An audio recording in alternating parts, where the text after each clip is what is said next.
All right, glad you're with us, and write down our toll-free telephone number. You want to be a part of this extravaganza as we now begin anew in the country. We now begin a process, and that'll be to get to the bottom of all of this mess and hold every single person accountable for everything they've done wrong.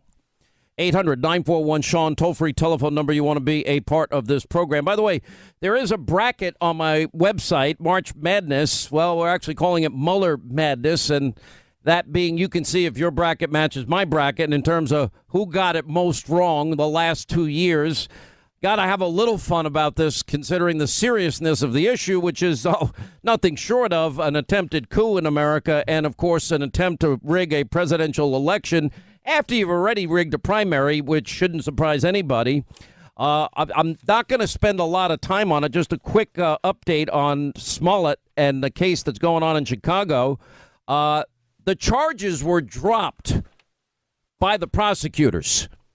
Now, the police are livid. Even Deadfish, Emmanuel, when you lose him in Chicago, you've lost everyone. To then use those very laws and the principles and values behind the Matthew Shepard hate crimes legislation to self-promote your career is a cost that comes to all the individuals, gay men and women who will come forward and one day say they were a victim of a hate crime who now will be doubted. People of faith, Muslim or any other religious faith, who will be a victim of hate crimes.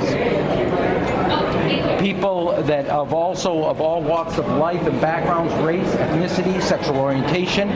Now this casts a shadow of whether they're telling the truth, and he did this all in the name of self-promotion. And he used the laws of the hate crime legislation that all of us collectively over years have put on the books to stand.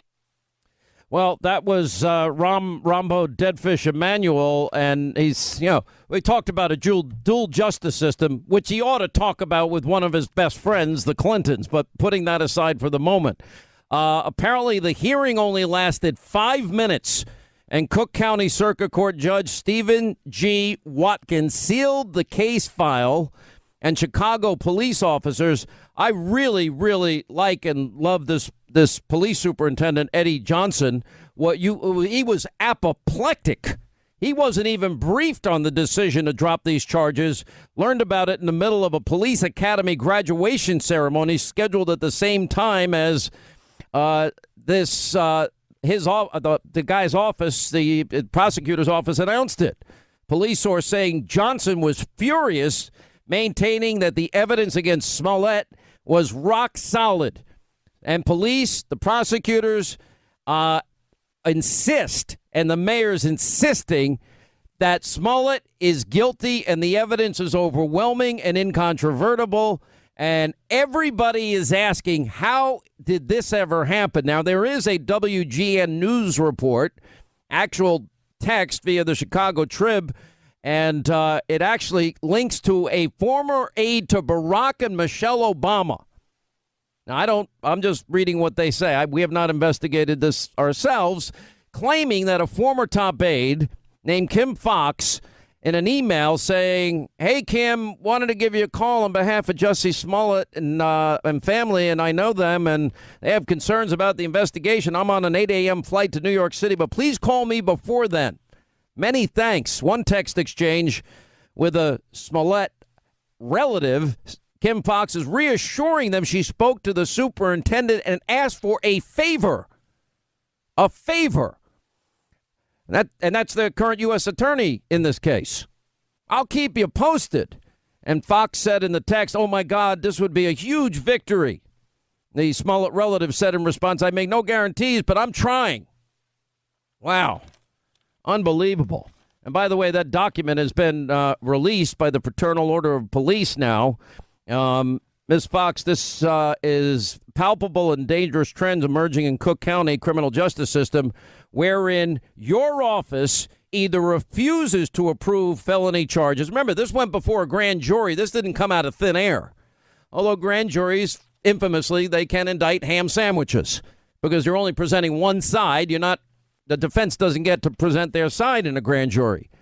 Anyway, this letter that is sent from the Fraternal Order of Police to the Cook County State Attorney, Kimberly Fox, is pretty stunning because they talk about, in doing so, by dismissing charges, refusing to approve felony charges, reducing them to minor offenses when police officers are victims of crimes.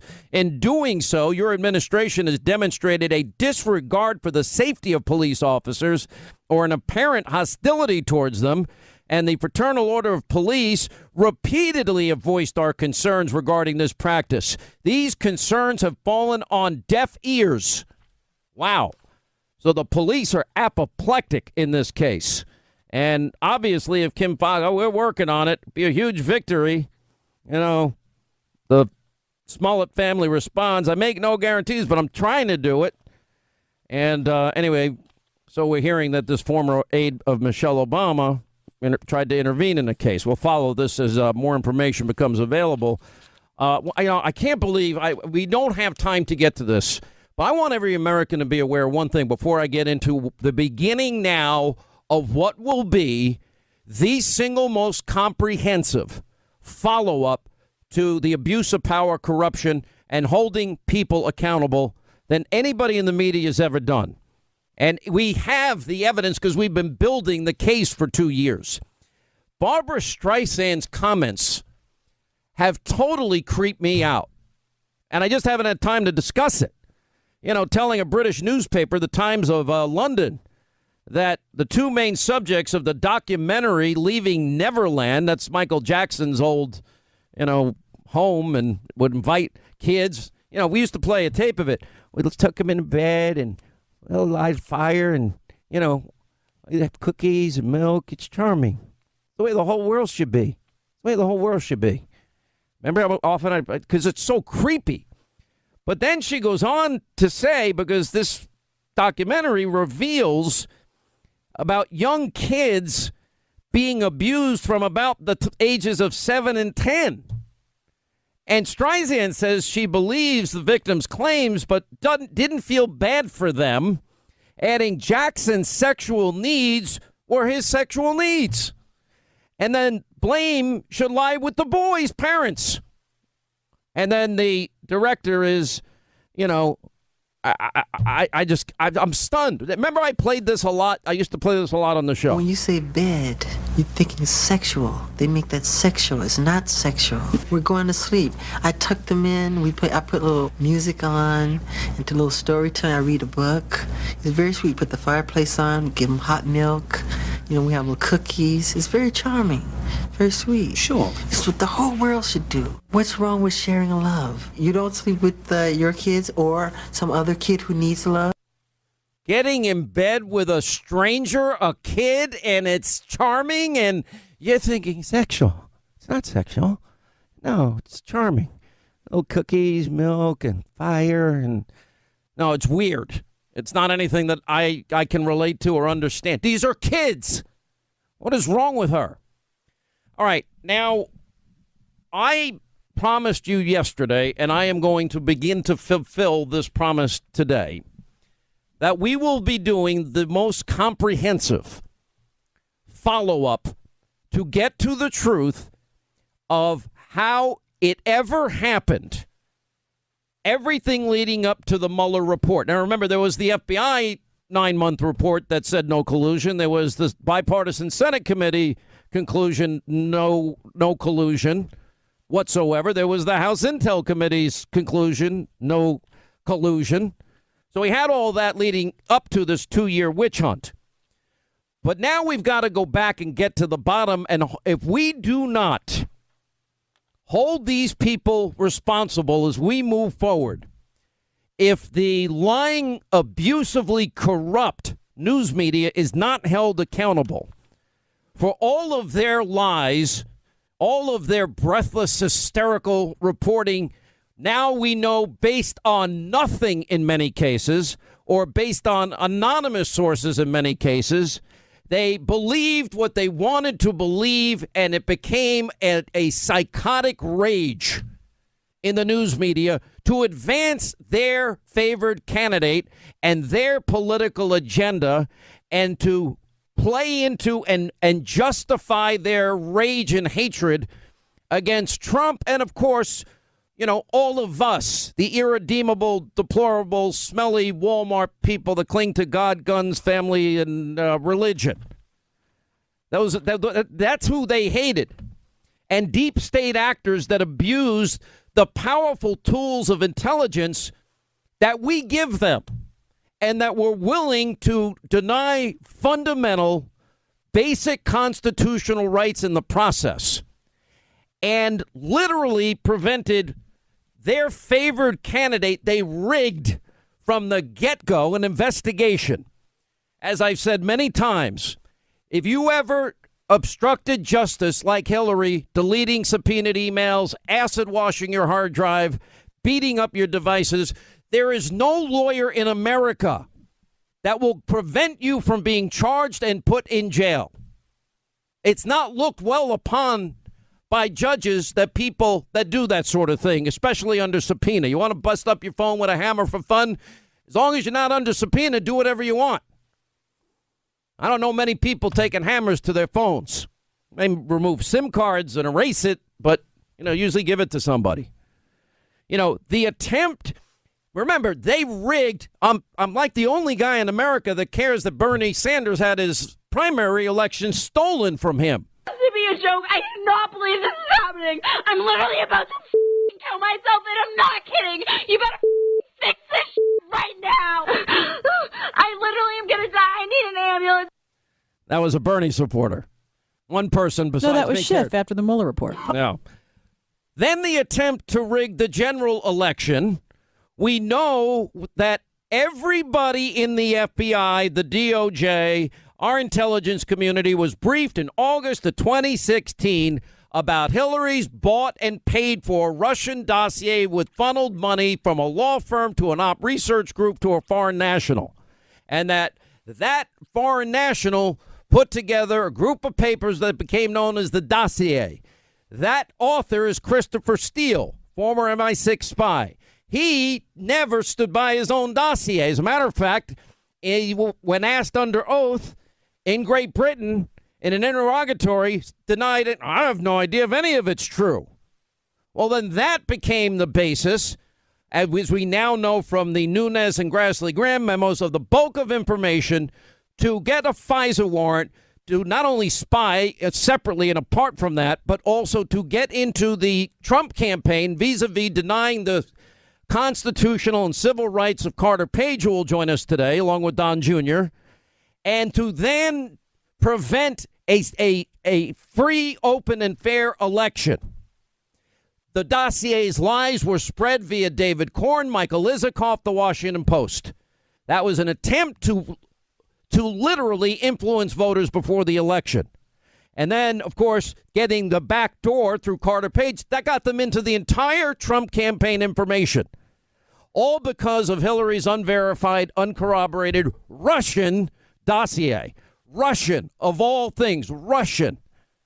And, of course, nobody paid attention to it. And then it took the next step, which is lying to FISA judges and committing a fraud on the court, which we'll get to when we get back.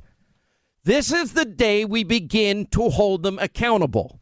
This is every single person in the media, every deep state individual that committed a crime. I'm going to outline the crimes we've already identified and tell you the people that we now know need to be investigated. We are not going to let this go. If we let it go, it's going to happen again. And maybe they got perilously close this time.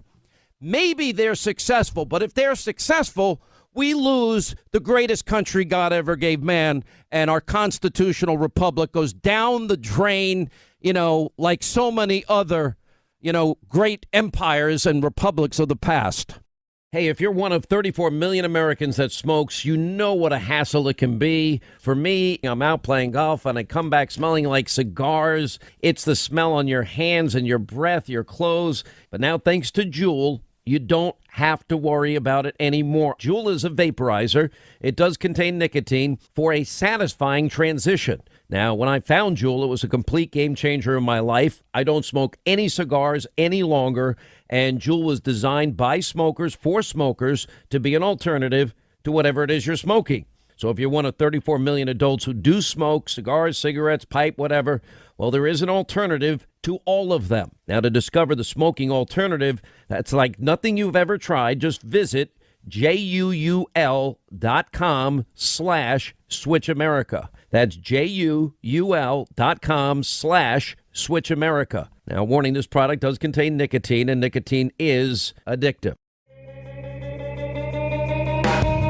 Jerry Lee Lewis's fifth wife, dead. Sid and Nancy, dead. Kurt Cobain, also dead. Courtney Love, insane. Johnny Cash, addicted. Ike Turner, abusive. And XXXTentacion and Amy Winehouse, completely off the rails. Disgraceland is a rock and roll true crime podcast about musicians getting away with murder and behaving very badly. It is hosted by me, Jake Brennan. I grew up in and around rock and roll, and the one thing I know to be absolutely true is that real rock stars are insane. More like feral narcissistic animals than functioning members of society, and this is precisely what makes them so damn entertaining. Tupac, Biggie, Marvin Gaye, James Brown, John Lennon, Gigi Allen, and the Stones, and the Hells Angels running security, and a dead kid on the dance floor. These stories and more are all waiting for you in Disgraceland. Listen to Disgraceland on the iHeartRadio app, Apple Podcasts, or wherever you get your podcasts. All right, 25 now to the top of the hour, 800-941-SEAN, if you want to be a part of the program. We actually have a guest in studio today, which is really nice because they have donated a significant amount of money. Sandy, Joe, and James, welcome to the program, and thanks for being here. They support Operation 300 and our friends Billy and Karen Vaughn. Yeah, and when we went down there and did an event for them recently. In December, it was amazing. How many of those auction items did I win? Too many, because you like to interrupt, as per usual. Well, because nobody's raising their hand fast enough. Who could raise their hand fast enough when you're bidding? You were on stage. No one's faster than you. I'm going to start the bidding off, and no one bid against me. No, I did not do that. Anyway, I want a quick reminder, if you love the Second Amendment and, like me, hate the media's lies about guns and gun ownership, I'm sick of it because they never tell the true stories of those of us that take our responsibility of being gun owners seriously and having the right to defend ourselves. Hollywood, they have their armed guards. You know, politicians have their armed guards, but you forget it. Good luck. Because of that, if you're ever forced to use a gun in self-defense, even in your own home, it's almost impossible to know if you're going to be hailed as a hero or a criminal, even in your own home. Now, the USCCA has a free, that's right, free critical self-defense survival guide, and you'll finally learn, God forbid, what to do if you ever find yourself in a situation like this. Knowing exactly what to say or not say at that moment is critical. Could mean the difference between freedom or a jail cell. And you can get your copy in seconds for a limited time, and you'll also get free their deadly force checklist. Just text the word FREE, F-R-E-E, to 87222. And as an added bonus, you're going to hear true stories of survival. They have a brand new Shocking True Stories of Self-Defense audiobook. That's free, too. 3 life-saving tools. The True Stories of Self-Defense audiobook, then the Critical Self-Defense Survival Guide, and the Deadly Force Checklist. And all you have to do, it's 100% free, only available till April the 12th. Text the word FREE to 87222, and it's all from our friends at the USCCA. I forgot Alan Dershowitz on our list of that very small list of people. And there are others, Joe Pags and Lars Larson and all my local radio guy friends. I can't mention everybody because I leave people out and they get mad at me. It's not by design. This is an ad-libbed, extemporaneous show. So where do we go from here is the most important question we're going to ask. And we'll also hear from Carter Page and Don Jr. today and Greg Jarrett and David Schoen. But where do we go from here? How do we hold the single most corrupt news media accountable when you have entire networks now for years that have lied second after second, every second of every minute of every hour of every 24-hour day of every 7-day week for years? We are literally going to expose them one by one, sort of dossier of alleged dirt that the Russians allegedly say they allegedly have on Donald Trump. Alleged dirt that they allegedly used to allegedly cultivate him as basically a Russian asset. You get the person's phone records. Here they see these calls to the blocked number, and now there seems to be good evidence that that was probably President Trump.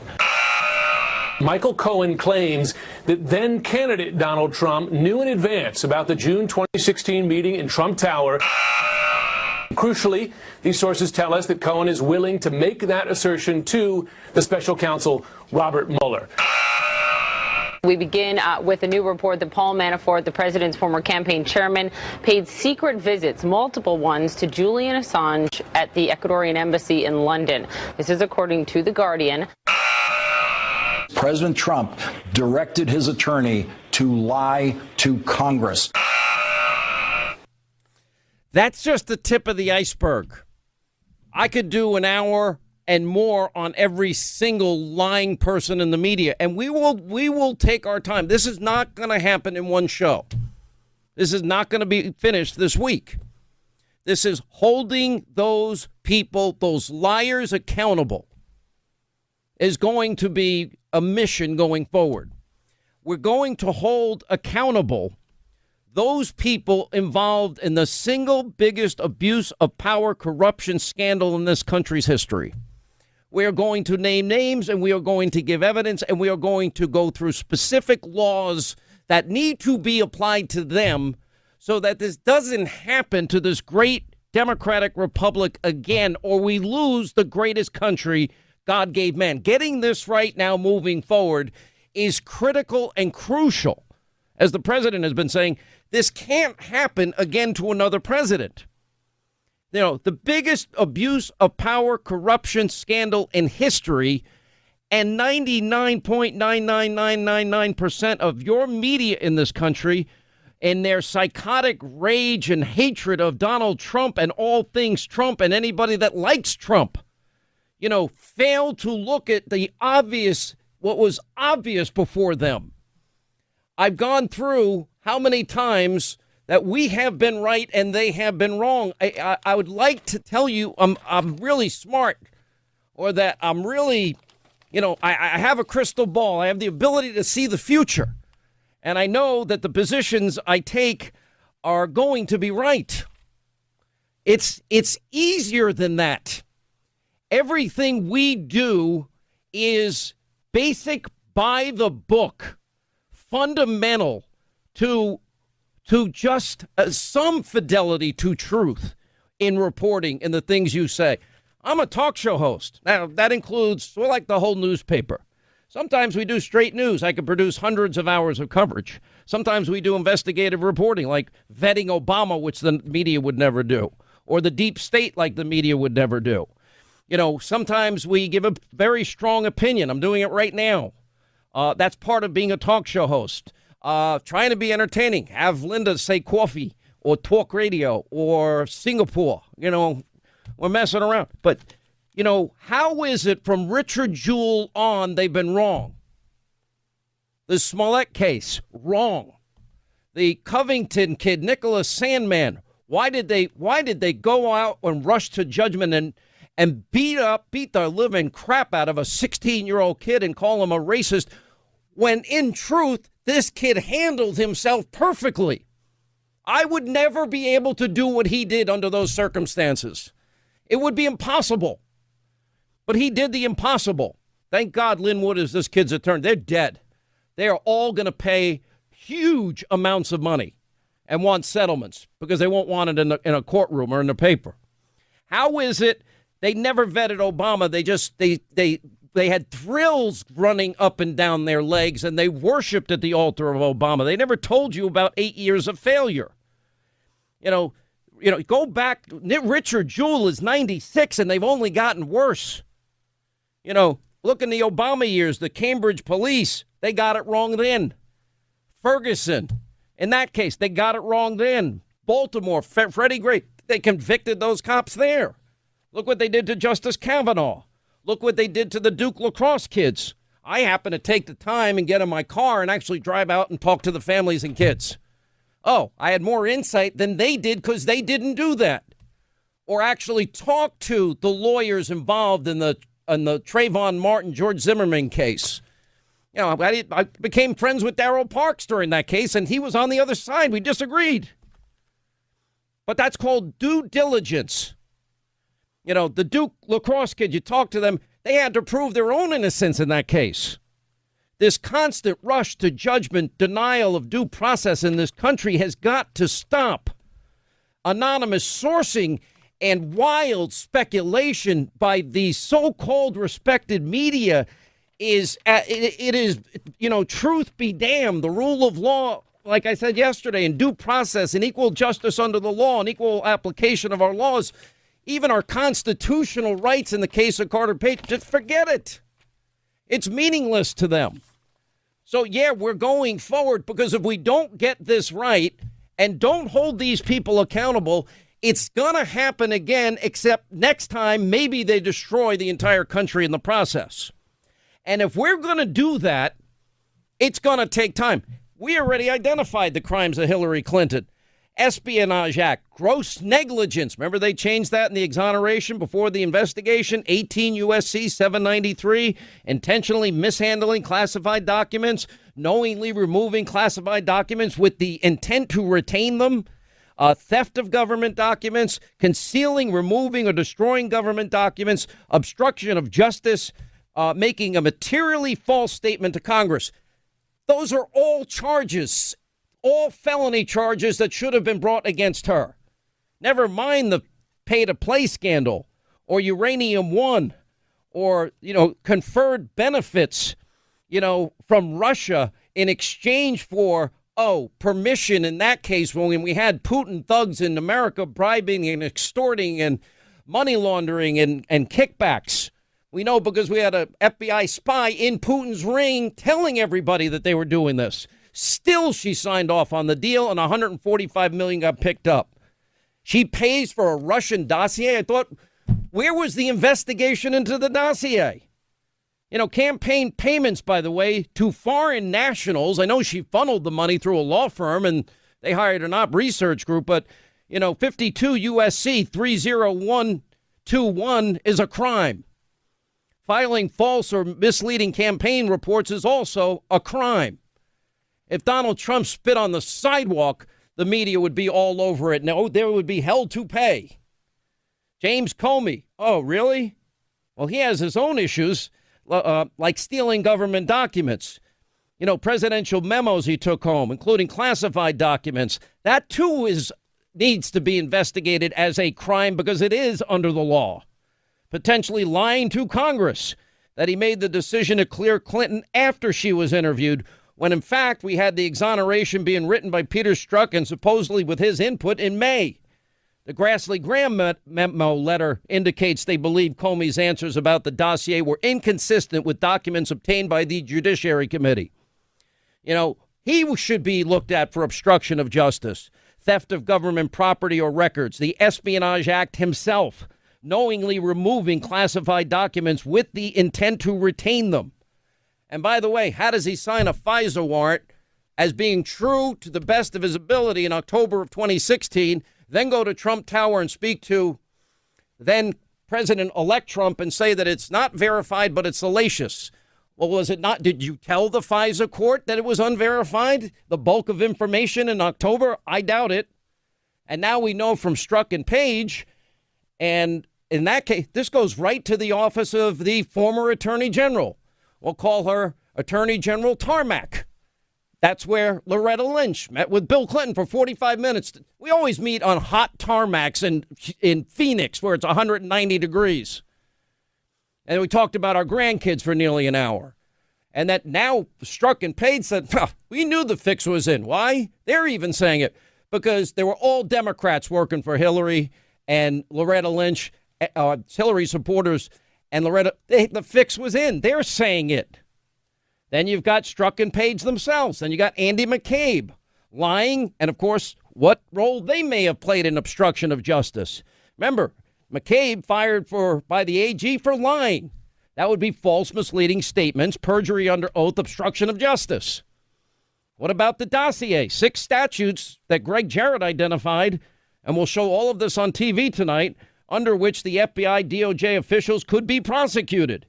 You know, for example, the evidence the FBI, DOJ knew the dossier was largely fabricated. They were warned in August of 2016. They knew it was unverified. We now know it's unverifiable. They knew it was paid for by Clinton and the Democrats. They knew the person that compiled it was a Trump hater. They knew Steele was fired for lying and leaking at that point, or soon thereafter. They knew exculpatory evidence that we know they didn't disclose on purpose. And then, of course, you got Comey and those that signed the warrants, and Andrew McCabe signed one, and Sally Yates, and Dana Boyante, and Rod Rosenstein. Bente? Oh, sorry. Said it wrong. By signing those applications, those officials are vouching for the accuracy, authenticity, integrity of the evidence presented to the court. And then, of course, omitting the main part of the evidence that Hillary paid for it. False and misleading statements, obstruction of justice. What you have is simple. It is an arrogant group of powerful people that protected their favored presidential candidate from the very same charges all of you would face. Obstruction, Espionage Act. They literally lied on multiple levels to FISA court judges. They committed a fraud on the court in multiple ways. They were spying on an opposition party through illegal means in the middle of an election year. They denied an American citizen due process and constitutional rights. They denied we, the people, a free and fair election. We're smelly Walmart people. What do we matter? And then the attempted coup using the same dossier to bludgeon Donald Trump and the media's help, complicity in all of this, with lie after lie after lie built on more psychotic hate and rage than I've ever seen in this country's history. And then a one-sided team of Hillary lovers appointed to the Supreme Council. And think of all the collateral damage. The Papadopouloses, the General Flynn's, the Carter Pages. Hey, everyone. I'm Dr. Oz. I love getting to talk with you on my show every single day. But when the cameras stop rolling, the conversation isn't over. So I decided to start a podcast in order to dive deeper into the issues and ideas that I love sharing with you. It's Health Unfiltered. My wife Lisa will be joining me, and together we're taking wellness to the next level and having a little fun along the way. Listen and subscribe at Apple Podcasts or on the iHeartRadio app or wherever you listen to podcasts. All right, hour 2, Sean Hannity Show. Glad you're with us. Write down our toll-free telephone number. It's 800-941-SEAN if you want to be a part of the program. All right, if you want to have a little fun in light of what is a very dangerous situation for our democratic republic, and you want to go to Hannity.com and pick out who was the media pundit that got it most wrong. It's kind of a hard choice, but I filled out my bracket and see if yours matches mine. That's on Hannity.com. You can go there now. Now, the big question I keep asking, and we'll talk to Don Jr. and Carter Page, both greatly impacted for years. I don't know. Think of the highest pressured moments in your life, and would you like a cloud such as that hanging over your head for that period of time?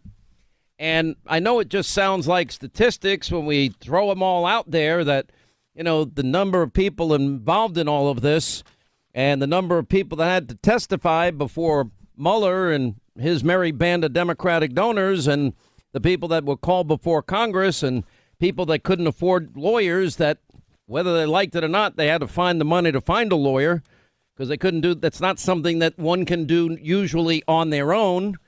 And, you know, there are a lot of people that ultimately were involved in this. You know, you look at the numbers in the Attorney General's piece, you got, 19 lawyers employed by Mueller, a team of 40 FBI agents, intelligence analysts, forensic accountants, other professional staff.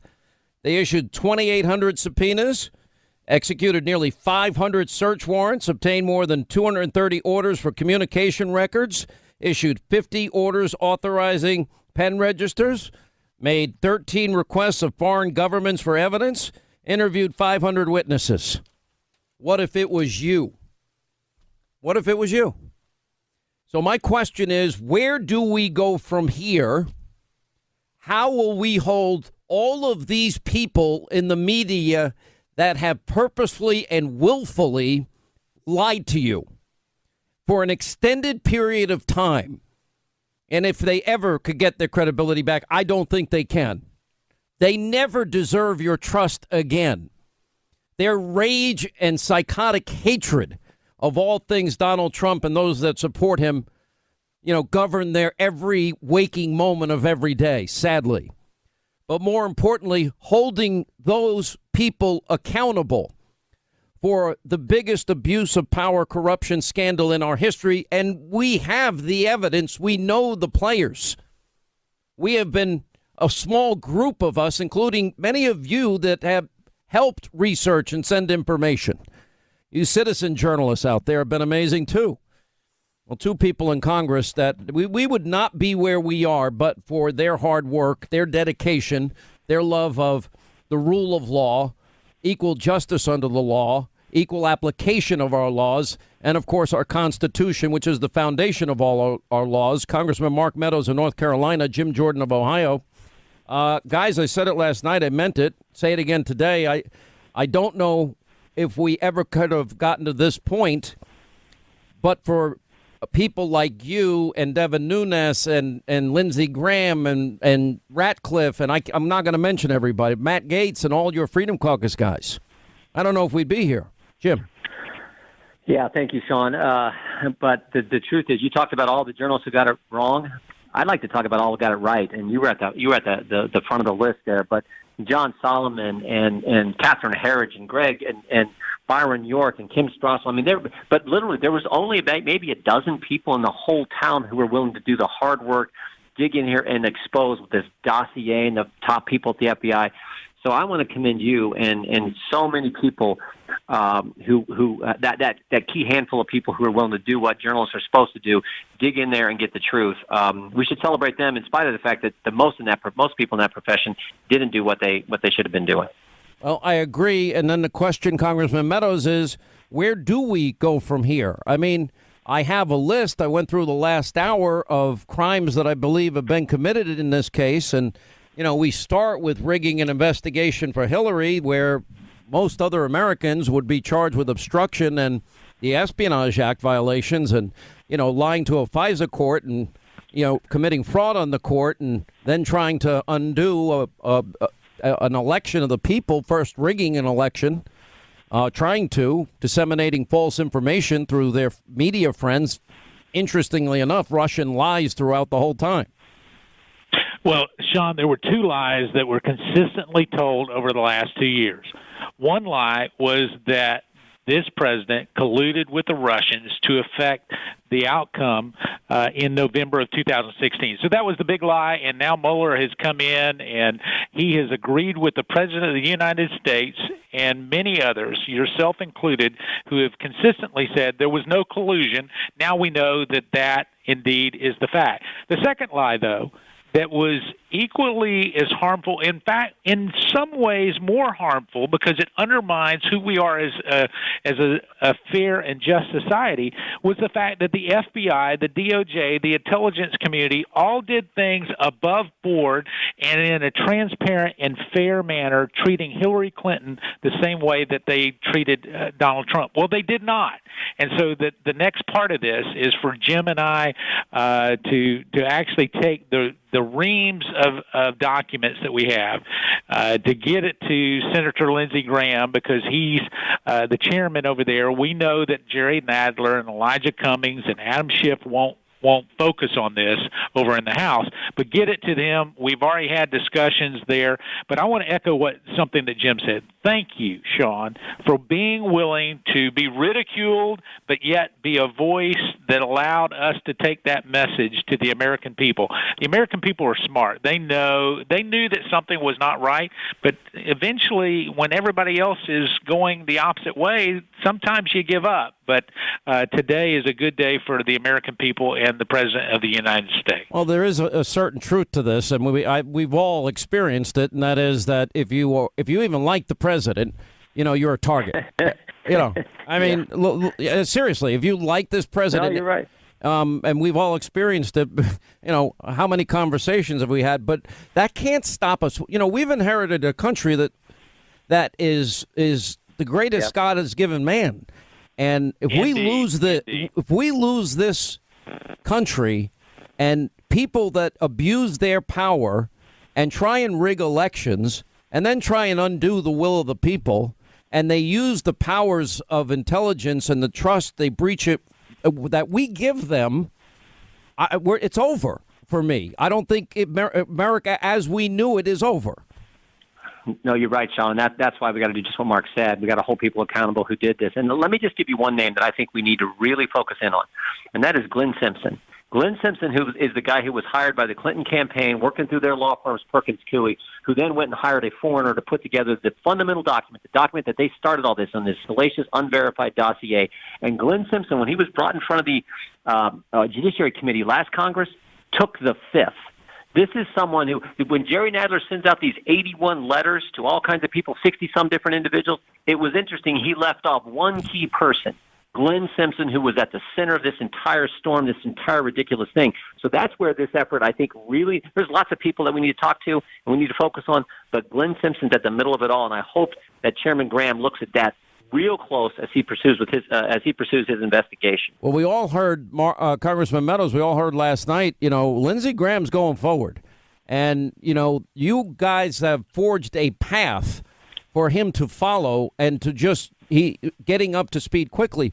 What is important to get to in terms of information that will reveal to the American people the extent of what has gone on here? I assume the FISA warrants, Gang of Eight, 302s. Congressman Meadows, what else can we expect? We have more interviews coming out. Papadopoulos's was released by Congressman Collins from Georgia today. What else are we looking for that would shed light on all of this? Well, I think Jim said it best. We need to start with Glenn Simpson, because it was not just Glenn Simpson, but it was the $12 million that followed Glenn Simpson that ended up putting together a variety of news stories, some of which the FBI used to justify the FISA warrant that is at the center of this. But even more problematic than that, the president has made claims that some within his campaign he believed was surveilled. And I can tell you that I have a strong belief, not having seen anything in a classified setting, but have a strong belief that George Papadopoulos was taped and was surveilled in a way that you would not expect the FBI or the DOJ to do that. And I believe that those transcripts, if they exist, need to be declassified. If that happens, so it's then all of a sudden the people started to say, well, the president didn't collude, and yeah, he was right, that they was actually surveilled and taped in a way that was inappropriate. We've got to get to the bottom of that. We also need to make sure to know, what did President Obama and his team know? We do know there was contact between him and the intelligence community. And what role did John Brennan play in all of this? I don't think he's innocent, and it's time that we hold him. Did you hear what he said? And Jim Jordan, I know you got to bounce, but he said, well, I think I must have gotten bad information. Exactly. I saw that. And he still has a job today on whatever fake news channel he works for. I don't know which one. Yeah.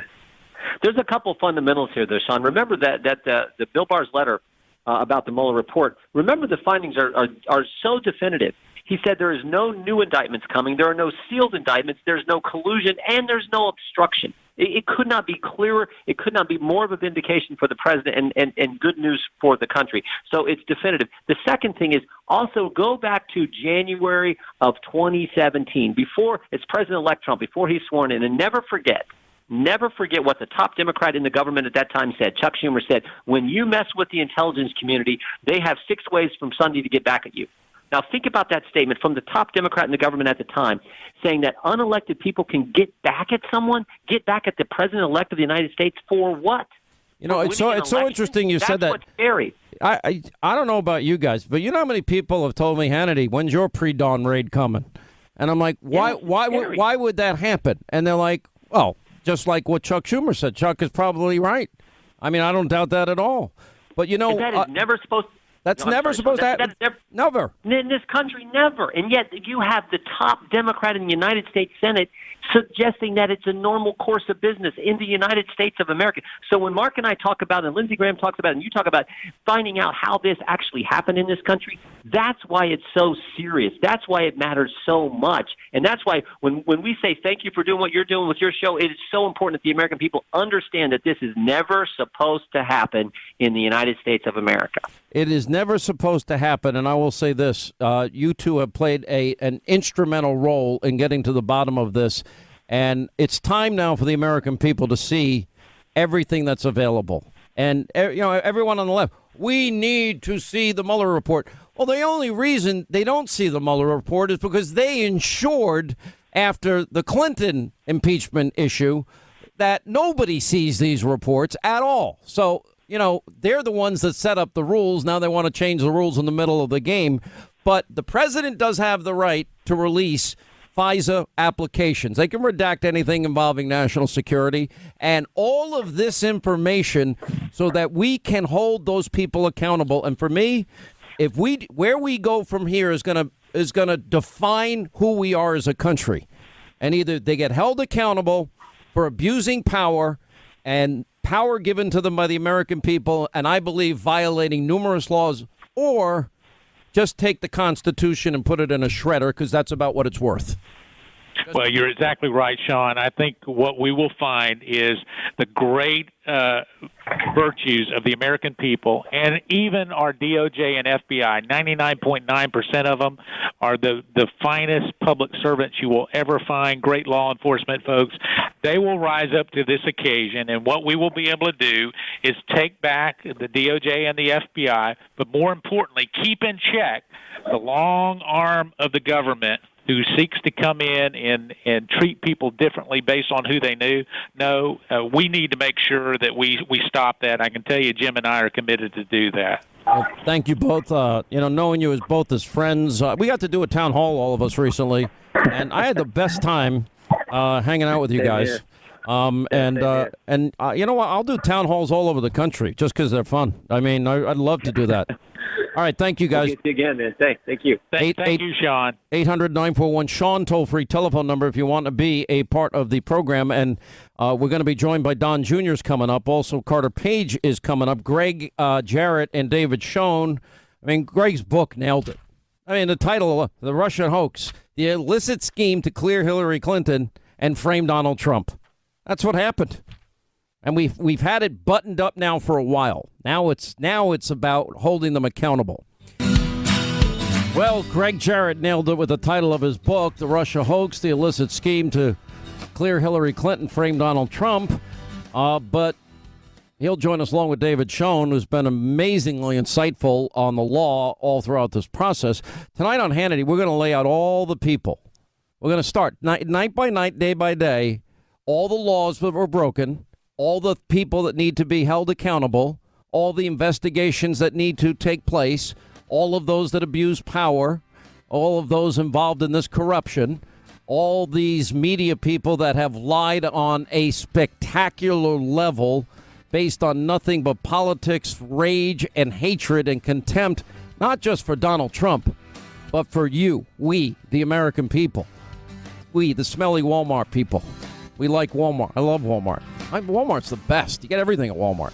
I think this meeting and the revelations about it are a game changer in the investigation because they present the first evidence of actual collusion. What Mr. Trump did yesterday was to betray the women and men of the FBI, the CIA, NSA, and others, and to betray the American public. And that's why I use the term that this is nothing short of treasonous. This is direct collusion. Collusion's been established. It's out in the open, right? We know this all took place. The whole notion of there being no collusion, this is the biggest diversion of the Trump crowd. There was collusion. So this picture that the president is so desperate to avoid, this picture of collusion, begins to fill in. You know, that's interesting here is it's both, on one hand, very damning, because it's collusion. You see it there, and it's collusion. It would seem that collusion is obvious. A criminal conspiracy is unknown. There's collusion in plain sight. There were the back and forth between various individuals who were affiliated with the Trump campaign and Russian individuals. That collusion, I think, is quite obvious and apparent. A political hurricane is out there at sea for him. We'll call it Hurricane Vladimir, if you will, the whole Russian thing. This is evidence of willingness to commit collusion. All right, 25 now till the top of the hour. Yes, the thing is we can run, and over time we'll run hours as of this type of coverage. Guilt by accusation, no due process, no presumption of innocence. It's all part of where do we go from here?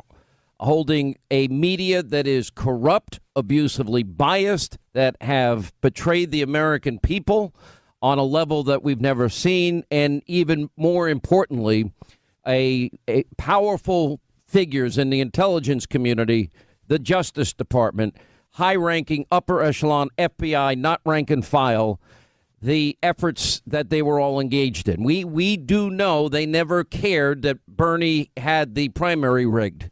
We now know that the criminal investigation into Hillary Rodham Clinton, as I went through in great detail with the help of our friend Greg Jarrett, all of the crimes that now need to finally be investigated properly.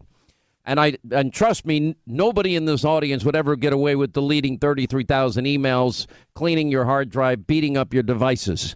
It wouldn't happen. You'd be indicted, and you'd probably found guilty.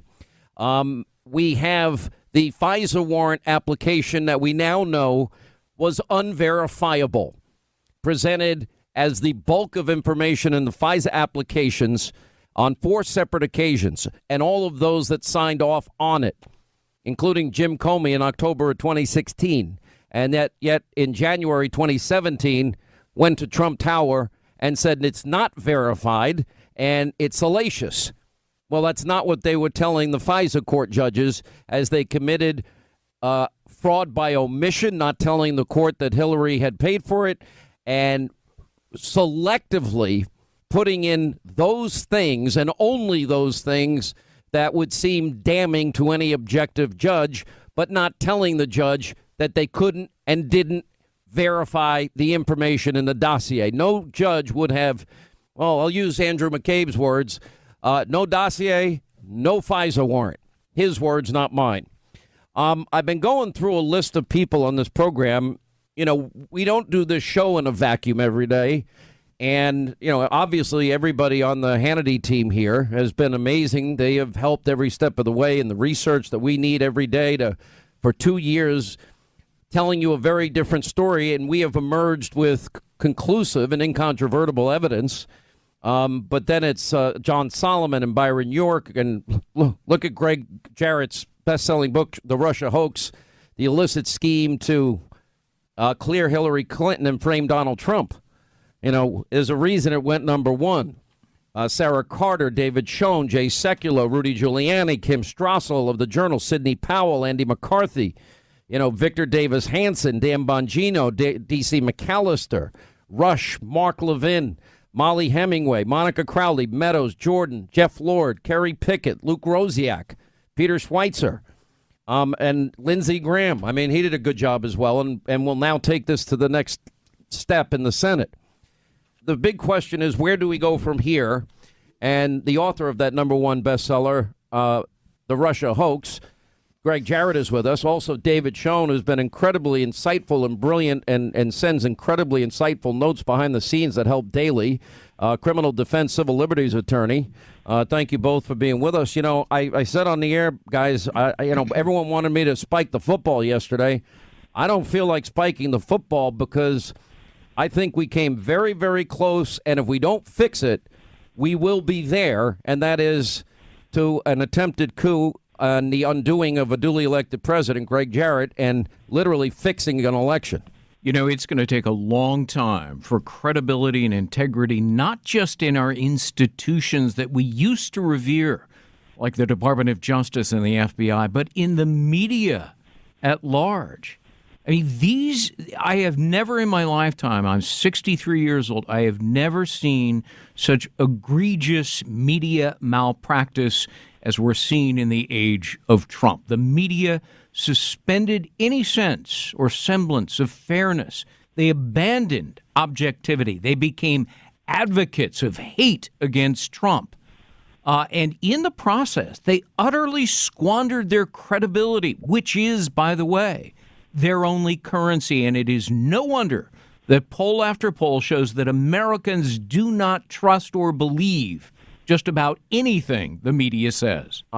Look, we're going to hold, and we actually, for fun, with Sweet 16 time, but we put our brackets. The New York Post had brackets about the most corrupt, media personalities that said the most outrageous thing. But it was like a case of groupthink, David. And, here we really did have evidence that, in fact, they rigged an investigation to keep alive the candidate of their choosing when any other American would go to jail. That's a dual system of justice.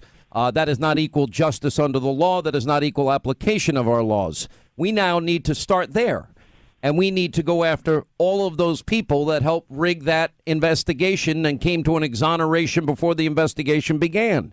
Then FISA, and then the lies that have been told repeatedly, and the attempt to use a phony Clinton bought and paid for Russian dossier put together by a foreign agent that she paid for, then used to remove a sitting president and put the country through 2 years of hell and division in the process, David. Yeah, listen, you said it before. You decided not to spike the football. That's exactly right. Nobody wanted really to be right in this case, in a sense. But for all of the kudos you gave to everyone else, you deserve it, number one. And this is not an advertisement.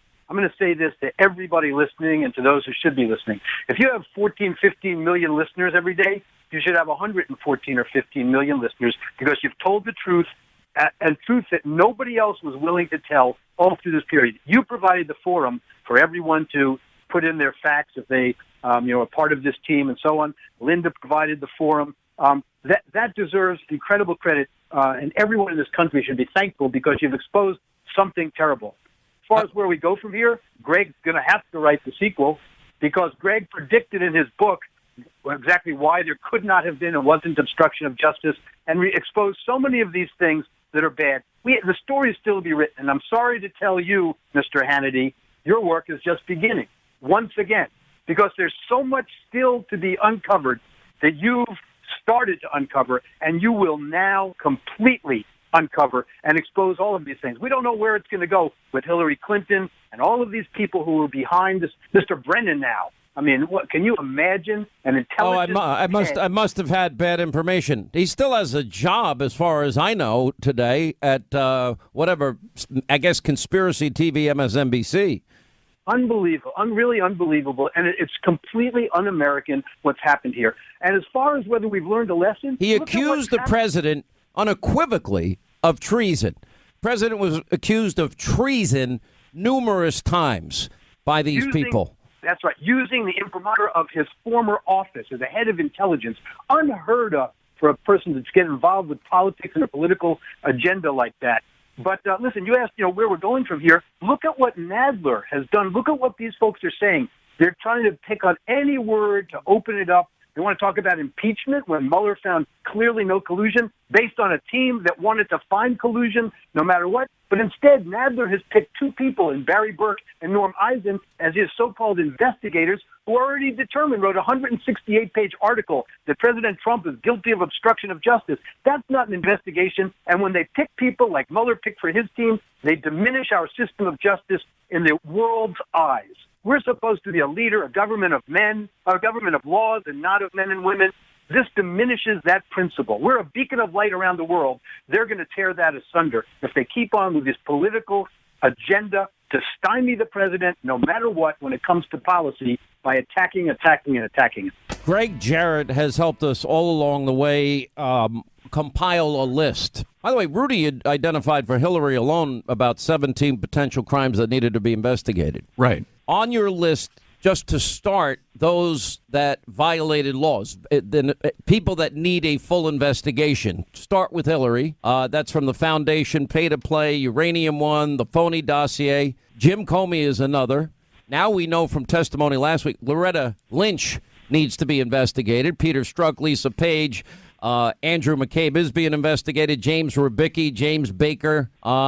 And you list all of the laws, but then we also have Brennan and Clapper. And then we have Susan Rice. And I'll ask the question that I think needs to be asked more than anything. Now that Lisa Page and Peter Strzok both say that all the decisions of the FBI had to be approved of by Loretta Lynch, then the question is not only what did she know, when did she know it, what did Obama know? When did Obama know it, knowing it went that high in his administration? You know, there's a very revealing text message between Peter Strzok and Lisa Page in the fall of 2016, and they're referring to the Trump-Russia collusion investigation. And they write, "The White House wants to know everything we're doing." So clearly, Barack Obama was in on this because his CIA director was John Brennan, and he gave daily briefings to the president. That's his job as CIA director. And he bragged, actually, in his congressional testimony that the collusion information he first obtained was the creation of the Trump-Russia investigation. So that's why I call him in my book the instigator. So Barack Obama was in on it. It would be unimaginable for a president of the United States not to know that there is an FBI counterintelligence investigation of the presidential nominee for a rival party. Of course the president knew. The White House knew. The FBI knew. The Department of Justice knew. And they were all in on it. And as the most egregious crimes on my list deal with using a phony dossier to wiretap an innocent American citizen, Carter Page. And it's 6 different felonies in my judgment. It is, and Carter Page will join us later, but this is important. That's denying an American citizen their basic constitutional rights. It's a Fourth Amendment violation on reasonable search and seizure. And more importantly, it was a door to, again, spy on the Trump campaign in the middle of an election. Right. And get into all things world That's Trump. That's why they did it. The people who signed off on it, James Comey, Andrew McCabe, Sally Yates, Dana Buente, Rod Rosenstein, I mean, they so repeatedly and egregiously lied to the FISA judges, concealing vital evidence. They knew the dossier was fabricated. They were told by Bruce Orr in August of 2016, according to his testimony. They knew it was unverified. They knew it was paid for by Clinton and the Democrats. They knew the person who compiled it despised Trump. They knew Steele was fired for lying. They knew of exculpatory evidence. And all of that I just named, they concealed from the FISA court. That is perjury. It's obstruction of justice. It's fraud. It's deprivation of rights under color of law. You need to. The name of your follow-up book is The Russia Hoax. How do we get this right? All right. Well, it's not the title of the book I'm working on, but it basically have a chapter dedicated to me. Last word, David Cho. A lot of work to do, but let's not let Andrew Weissman off the hook either quite so fast. We now know what he knew from Bruce Orr. He knew going in that this whole thing was a mess and a crooked scheme. He's gotten off in the past. I have 2 clients serving life in prison based on his misconduct and exculpatory evidence that he withheld. Understand, this man is now going to New York University Law School to teach about wrongful convictions. You can't even make that up. All right. Yep. You guys have been amazing, and it's now a good time to reread or read for the first time through now the prism of the Mueller report, The Russia Hoax of Greg Jarrett. We'll put it back up on our website. Thank you both. You have been incredible all along the way. Thank you. All right, also coming up, Carter Page, I mentioned, will be joining us. Donald Trump Jr. at the top of the hour. We have an amazing Hannity tonight. We begin a process of where do we go from here, and who and how will they be held accountable. 800-941-SEAN. If you want to be a part of the program, we'll continue. All right, News Roundup Information Overload Hour. 800-941-SEAN. Toll-free telephone number. You want to be a part of the program. You know, it's not just the president that has been through this. Later, we'll speak to Carter Page. Yesterday, we talked to George Papadopoulos and his wife, Simona. Every one of those individuals that were called before Mueller's merry band of Democratic donors. You think that's stressful? Do you think that's expensive to hire the lawyer that you need in a case like that, or being called before Congress and having wide speculation about you in the case of the president, his wife, his children, and everybody in between? Why? Because other people They literally rigged an investigation so that their favored candidate would not get indicted. And then she produced a Russian dossier, one that was full of Russian lies with funneled money through Fusion GPS from a law firm hiring a foreign national. Then we find out everybody in the DOJ and the FBI was warned about this in August of 2016, but that didn't matter. The phony Russian, ironic, dossier with Russian lies was then used as the basis for a FISA warrant, especially approved because they never told the judge that Hillary paid for it, the opposition party candidate. They never could verify the dossier, but they didn't tell the FISA court judge that either. We now know it's unverifiable because its author doesn't stand behind his own dossier. So, well, maybe 50-50. I have no idea if any of this is true. And that brought us to this point. Then it was used as a weapon to bludgeon and undo the will of the American people and take down a sitting president. After all, the people involved in this thought we were irredeemable deplorables, smelly Walmart voters that cling to our God, guns, Bibles, religion. Anyway, Don Jr. was one of those people that went through a lot of this himself. I think you gave 25 hours at least of testimony that I know of, and probably countless hours of preparation and anxiety and worry and concern because these people had limitless power and they were on a mission to destroy your father. Yeah, well, Sean, thanks for having me on, and that's the reality. Yeah, I did 27 and change hours in various congressional, committees. And you're right, there is a lot of prep for that because, what was an insignificant day 2 years before all of a sudden becomes the basis by which they'll try to get you on a perjury charge. And so the whole process was pretty disgusting, actually. It's just so biased. It's such a shame. And you've seen that because the media is not even doing an I'm sorry tour. They're basically sticking by that this was honest reporting, not something that was created by the DNC, the Hillary Clinton campaign, which they were willing participants in, and that has to change.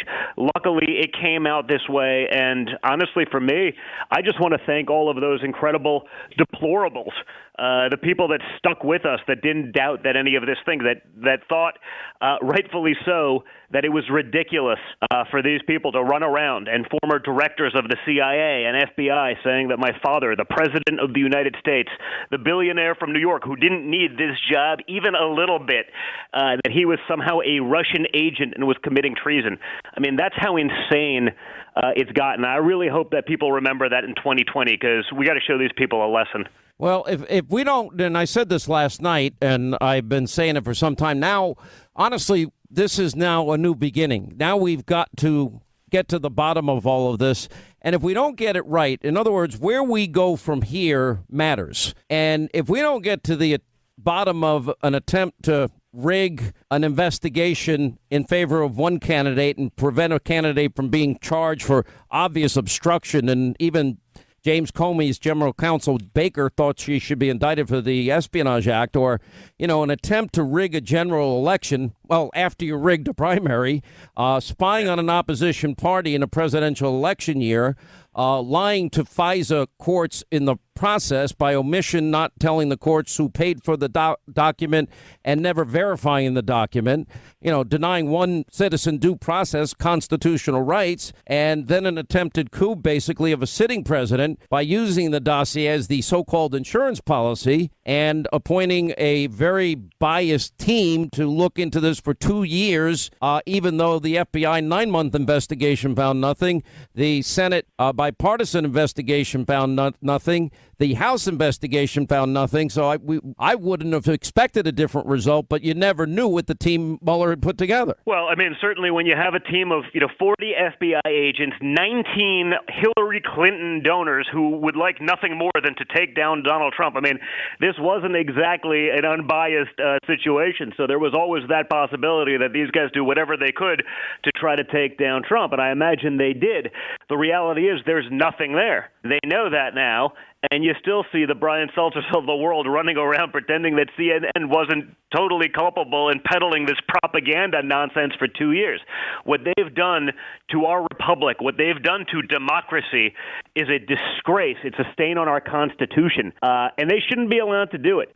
You can't just say I'm a reporter, hide under guise of freedom of the press, and then say whatever you want as long as it fits your narrative. We see this going on time and time again. If you're on the left, if you're on that side, you can get away with anything. I mean, perhaps today the best example is look what happened with Jussie Smollett. The police are furious. Hell, you've lost Rahm Emanuel. Rahm Emanuel saying this is shady stuff. This isn't the way it's supposed to happen. That some person who's a Soros beneficiary, friends with the Obamas, all of a sudden just says, hey, this stuff can magically go away. What do you think would have happened had they found two kids who had nothing to do with it that were wearing MAGA hats that morning? Those kids would be in jail for 25 years for doing nothing. 16-year-old no kids. one would have said a thing. Yeah, well, we got consequences for being a conservative, Sean. There are consequences for being a conservative, and we got to end that crap. Well, the problem. Well, I agree, and you look, if you're willing to beat up a 16-year-old kid and rush to judgment and call him a racist, and look at a 15-second snippet of something and run with it in a way that is a frenzy and a fury. Well, that was the entire 2+ years that you and your family lived under. And that is this breathless hysteria, false coverage, anonymous sources. This is it. Trump's going to be impeached. Don Jr.'s going to jail. Jared's going to jail. All these people are guilty of colluding with the Russians. It's not funny. And if we don't get this right, especially in terms of those people that abused the power that we entrust them with to advance their own agenda, thinking they know better than we, the people, who should be president, and then an attempt to take down a president based on nothing but a pile of lies paid for by the bitter loser opposition party candidate used before and after the election. Well, if we don't get it right, this will happen again. And the next 100%. Time we met, but Sean, it's not just the media. I mean, you got people like Adam Schiff, the leader of the tinfoil hat brigade, running around saying that he's seen evidence. Really, he's seen evidence that Mueller hasn't seen. I don't think anyone can credibly, with a straight face, until about 2 weeks ago when they realized he wasn't going to come back with collusion. He was the Democrats' godsend. He was their deity, their savior. He's going to be the guy. And then you realize, maybe he's not. And all of a sudden, the Democrats turned on him in about 2 seconds too. But you got guys like Adam Schiff, who is presumably leaking my entire testimony while I'm in the committee during. How many times did he take a bathroom break during that committee hearing? Numerous. Yeah. But the reality is this. CNN's 2 of the 3 big bombshells of that year were me. One, where they handed an email. They just conveniently deleted the one before the 14, so it looks like I got WikiLeaks, 6 days before instead of 4 days after it was made public to the world. Oh, no apology. What about Laney Davis as their confidential source walking back his statement that I had spoken to my father about the Russia meeting, from June? He literally walked it back, and they wouldn't even retract the story. Their source walked back the statement that he had lied to them about, and they wouldn't pull the story. I mean, that's not journalism. That's propaganda. For people that like to run around and talk about, Stalinist tactics and all these things, I mean, they're pretty damn good at implementing them themselves. That's what they do. It's always do as I say, not as I do.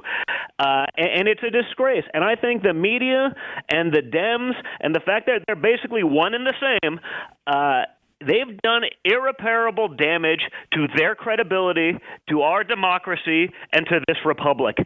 And there really needs to be a reckoning. If there isn't, I don't know that you ever get that credibility back. I don't know that you ever get that faith in these institutions back. And they ruined it because they didn't like Trump.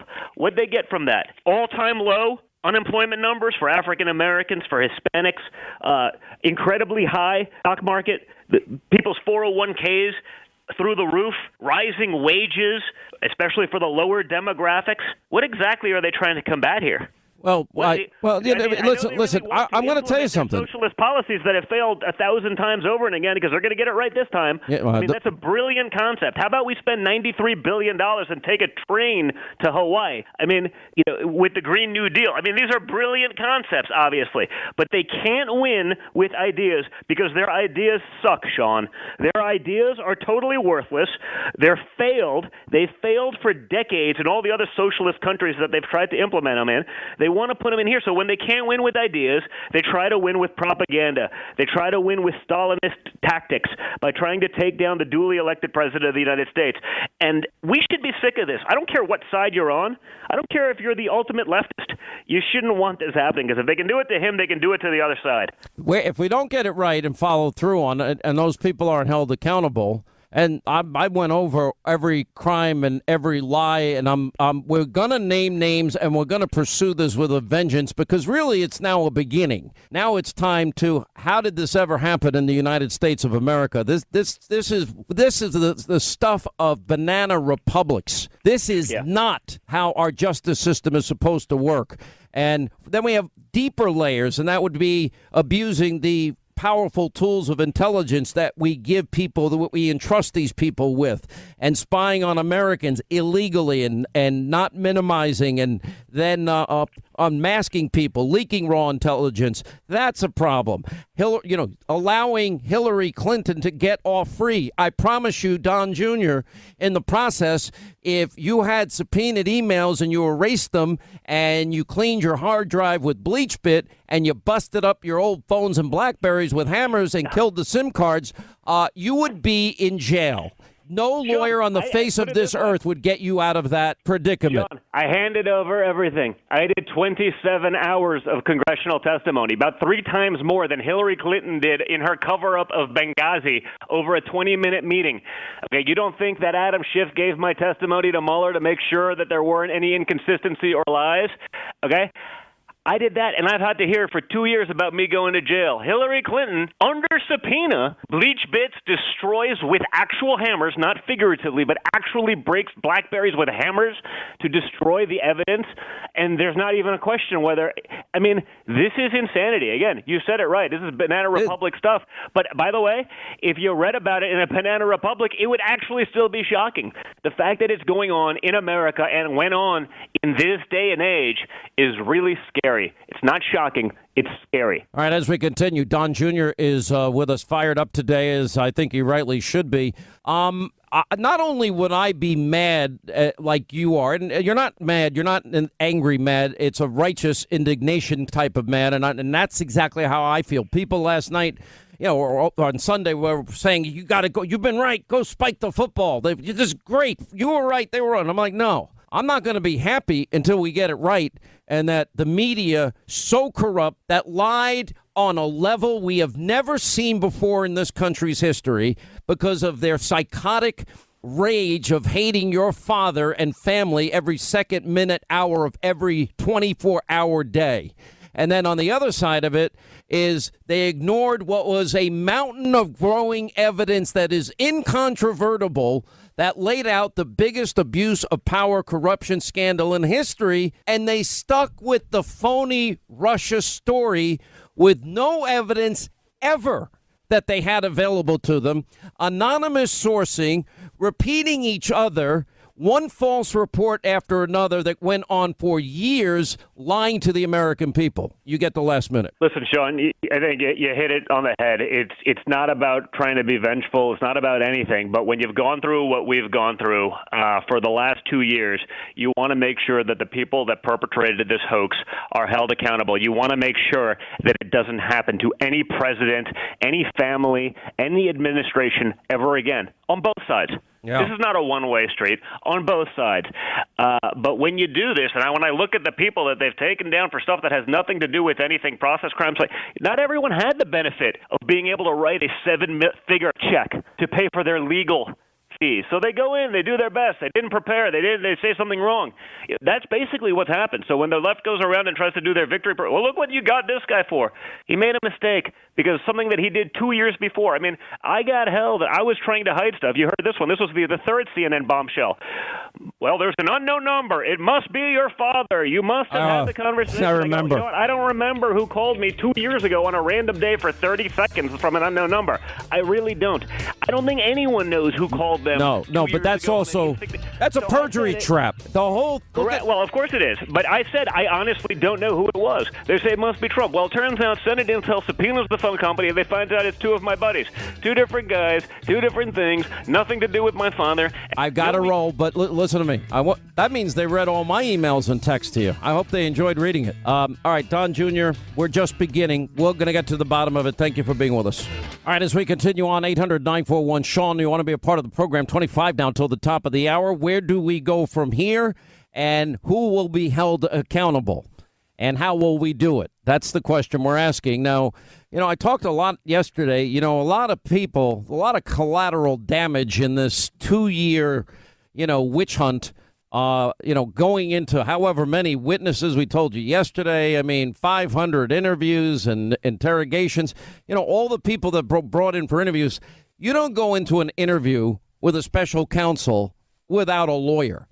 And maybe you're not paid a whole lot of money like you would make in the private sector. And you think these Washington, D.C. lawyers, any one of them that are worth, worth your time, they're all expensive.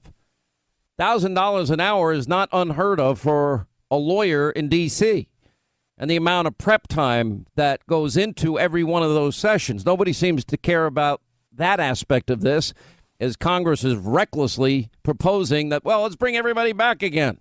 We'll do it until we get the answer we want, even though the FBI concluded no collusion after their 9-month investigation before Mueller, and that we had a bipartisan Senate committee, Intel committee, they concluded no evidence of Russia collusion, and the House Intel committee concluding no evidence of Russia collusion. The only one that seems to think that it might be hiding out there still is the cowardly Schiff himself. Adam Schiff was the biggest liar in Congress, as I told you he is. And I was not wrong about him, and I will continue to invite him to show up here and defend what is indefensible at this point. You have said, though, in the past there was significant evidence of collusion. How do you square that with Robert Mueller's decision not to indict anyone?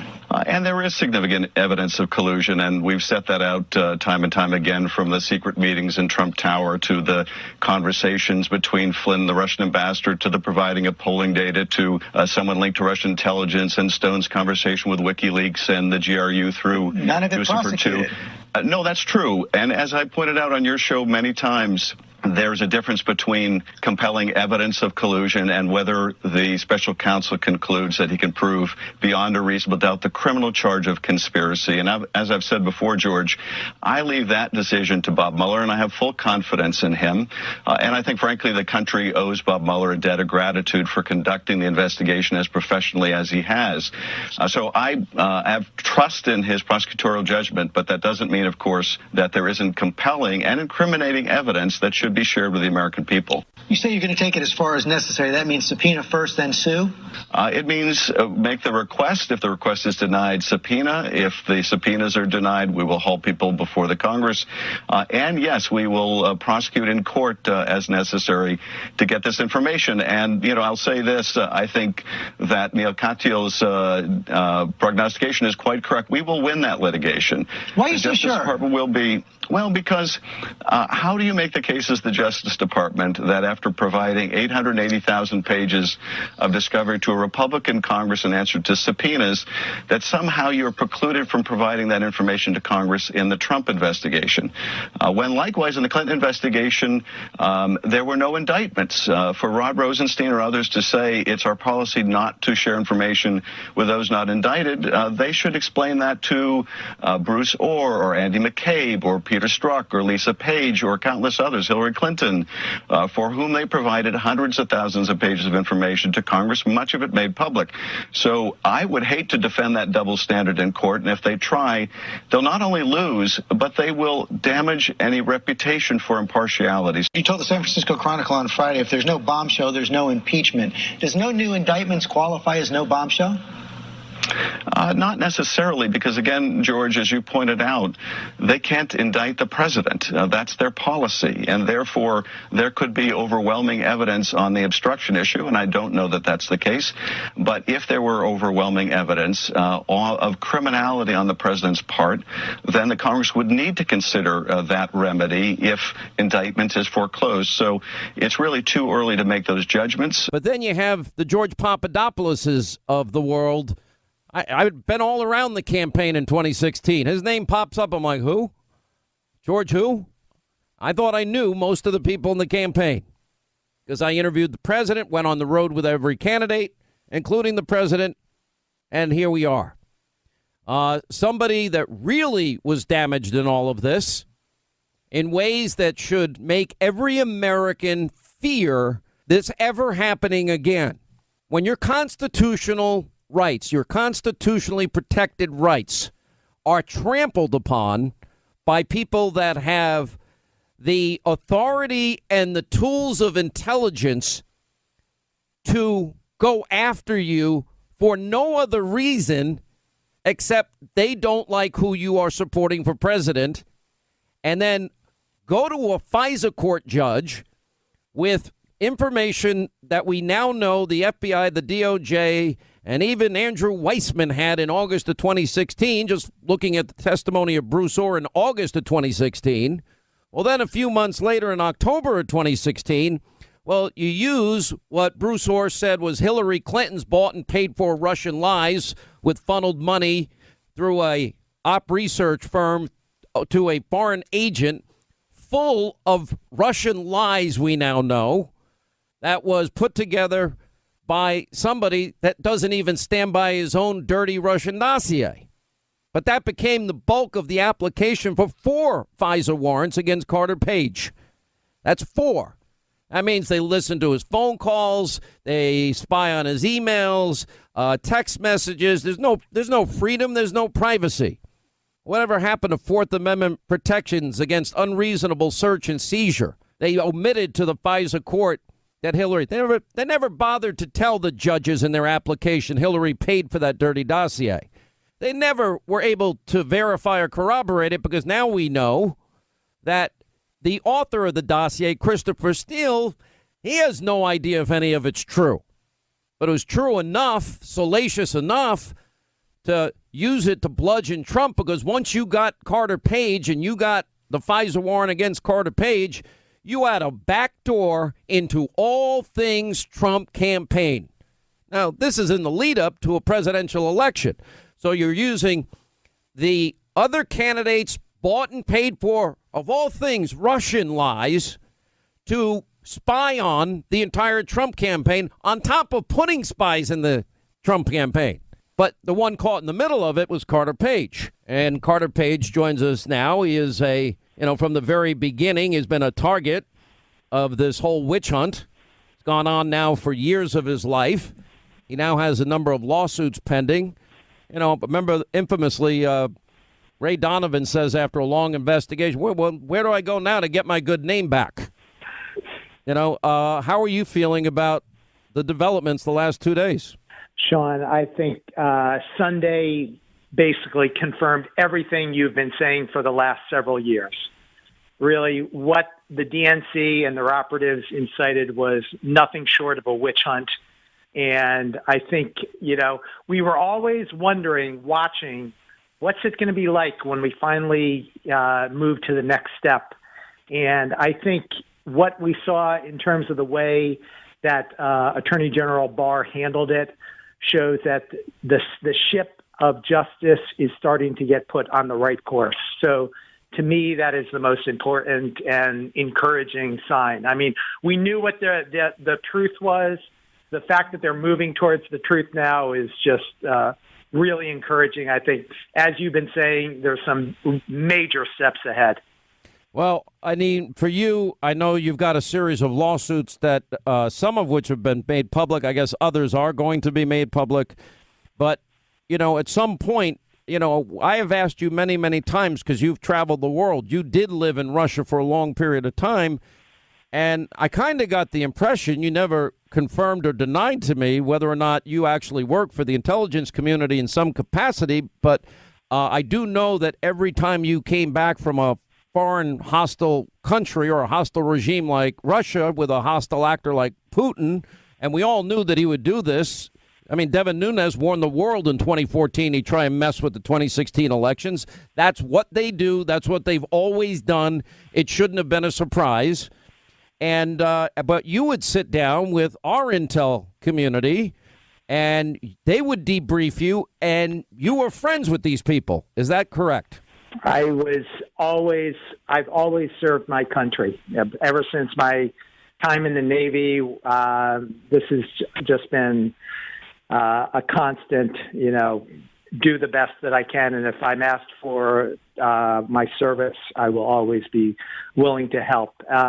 The only difference is all those things you're referring to in terms of interference in the election. I think, you say that that's been consistent for a long time. You're absolutely right. I think what is inconsistent is exactly what you've been highlighting, Sean, with the interference by the Democrats and their collusion with those same types of people. So they're the epicenter of this whole debacle. But you would never give me a straight answer if you were ever a member of, because it's interesting, they got the 4 FISA applications approved to spy on you.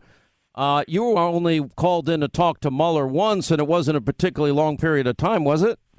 Well, it was a full day, and it was a year and a half ago, back in November 2017. And it's funny, they never wanted to indict you at any point. You were never even speculated about. It was like you were just lost in the shuffle here, but you were the means by which they got to the Trump campaign, and they were using you the entire time.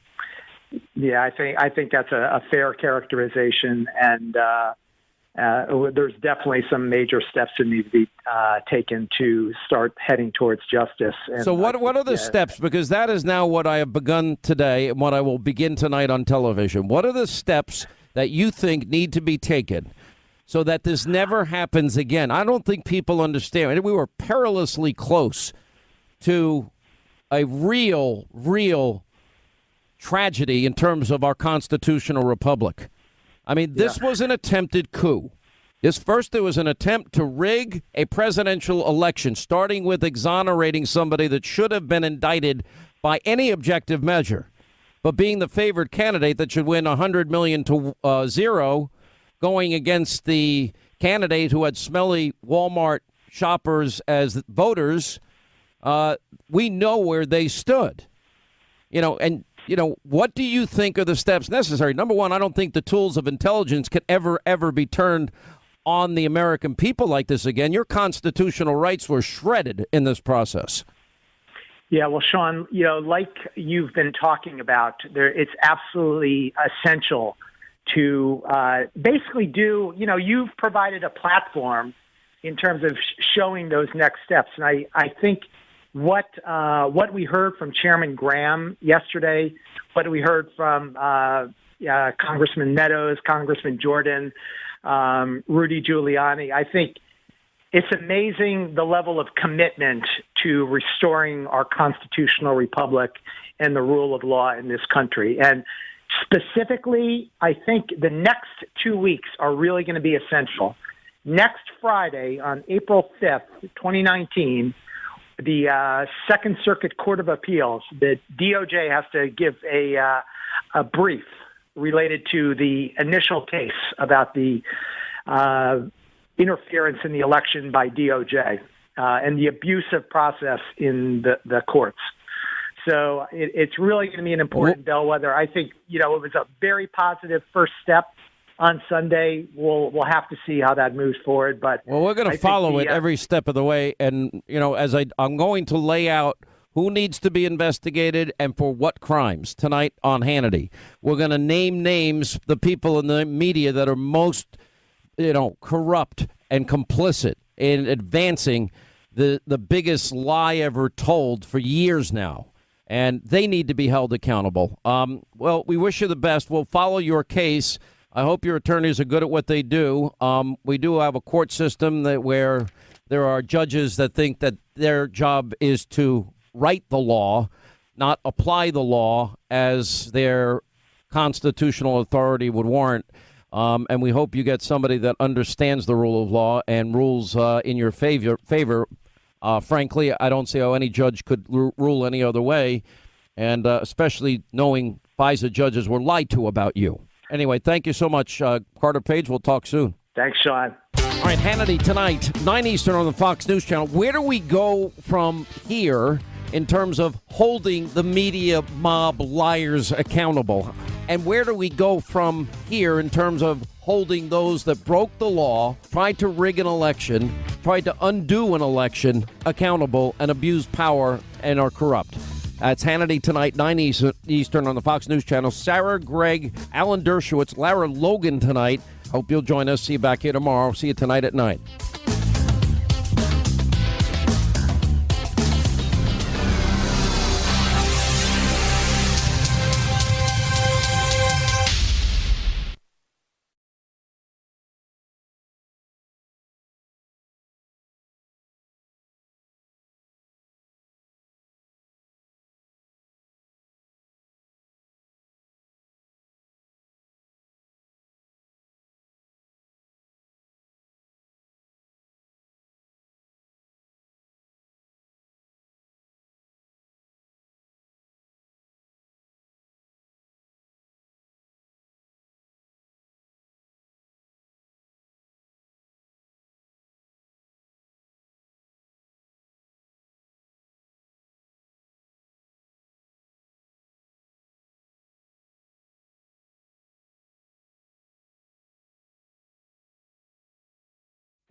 RCA Victor Television.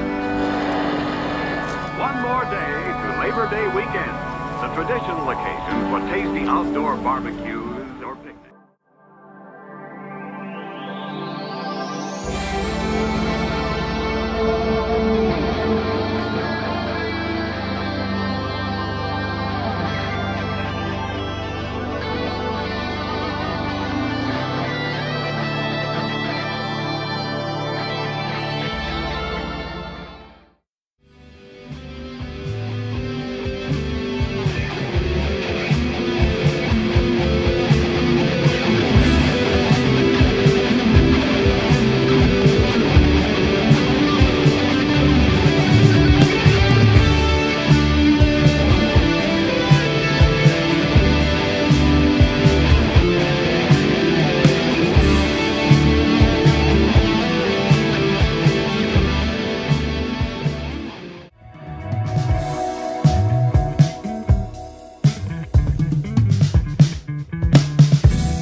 enemies who are between me and